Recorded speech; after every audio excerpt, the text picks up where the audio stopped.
Hey everyone, Steven here, and today I'm looking at a laptop from ACEMAGIC. Let's cover the specs first while I showcase footage of me unboxing this. This is a 15.6-inch laptop with the Intel Alder Lake N95 processor, which has 4 cores, 4 threads, 6 megabytes cache, and turbo boost up to 3.4 gigahertz. Now the CPU will automatically boost to the 3.4 gigahertz, but you don't have any control over this, meaning you can't overclock this in the BIOS. The option just isn't there. The CPU will sit at 1.7 gigahertz until it does boost. This has 16 gigabytes of DDR4 RAM with a 512 gigabyte SSD. The screen resolution is 1080p with an IPS panel that runs at 60 Hz and 6 bits. The video card is the Intel Ultra High Definition graphics that runs at 1200 MHz. Moving on to the ports and other features, this has a front-facing camera that is a 720p built-in camera, which you can access and adjust the settings for this in the Windows settings.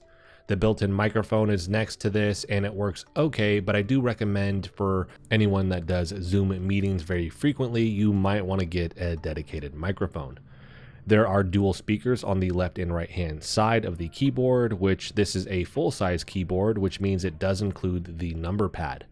On the left side of the laptop, you'll find the USB Type-C power input, a USB Type-A 3.2 gen port, an HDMI 1.4 input, USB Type-C input, and the power and battery light indicators.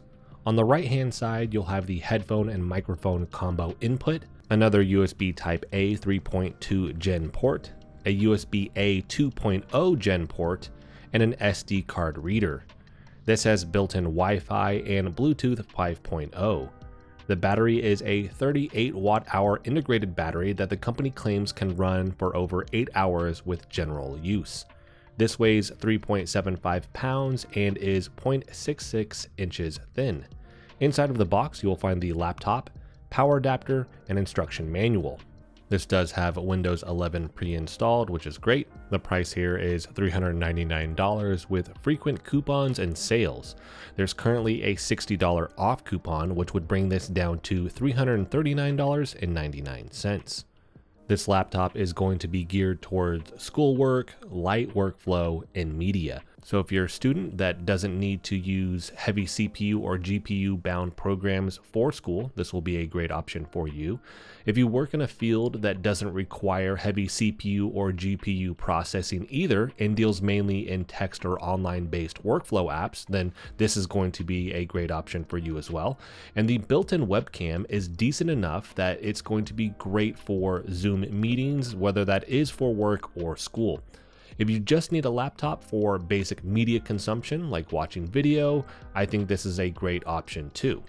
The full-size keyboard for students and workers will be a draw here, and I've written the entire script for this video on this laptop, and it was easy to do. It felt comfortable. So the full-size keyboard, it's going to be great for anyone that does want that number pad on the laptop, but it does mean that the keyboard is a bit more off-centered in terms of the hand position when it comes to the screen, so it can take a little getting used to. The keys themselves though feel really good with a solid response, and it has a nice click to it.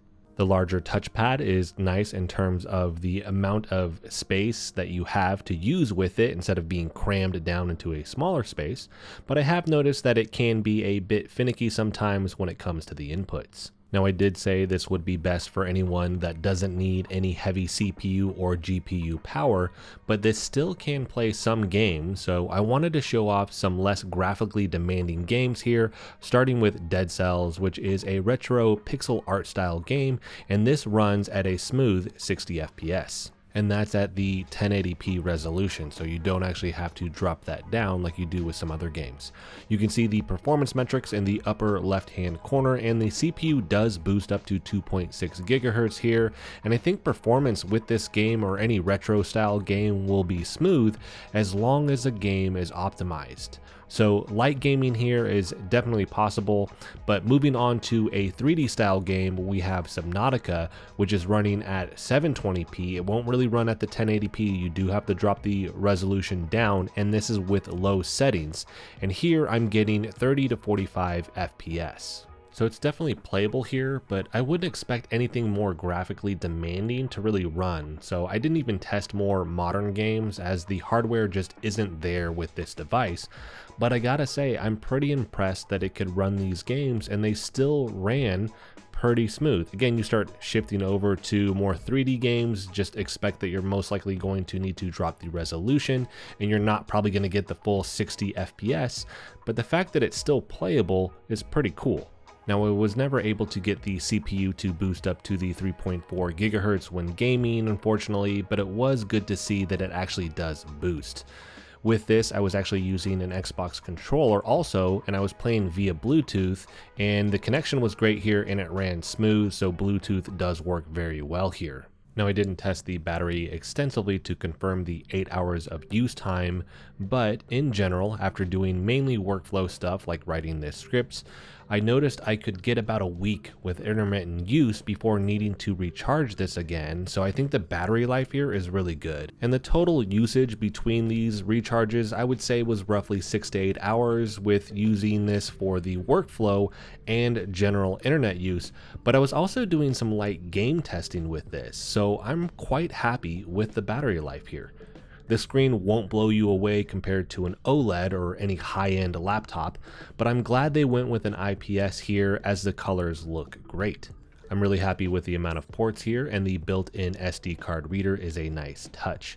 They really did cover all of the bases you will need for general use here with the USB Type-A and Type-C ports.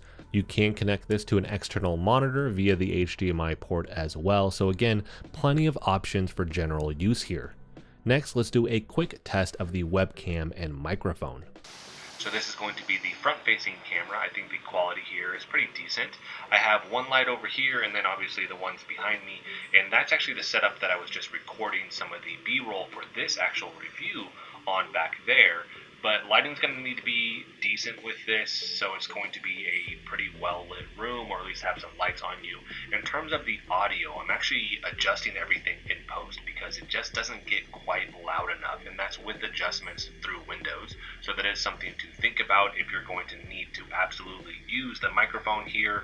You may want to use some extra software just to boost those volume levels because, again, it doesn't get quite loud enough.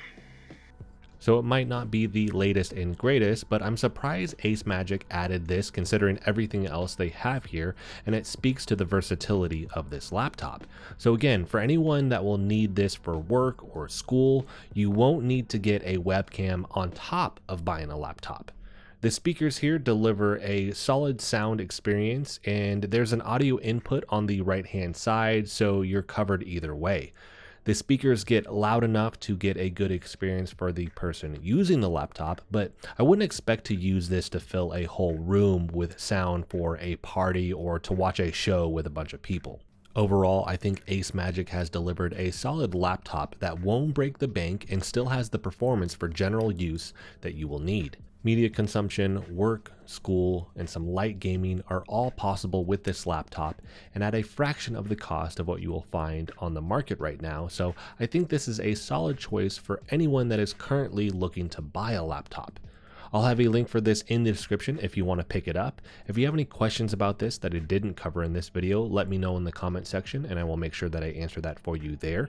If you like the video, hit the like button for me. If you want to continue to follow along with all my content, hit the subscribe button. And as always, thanks so much for watching, and I'll see you in the next video.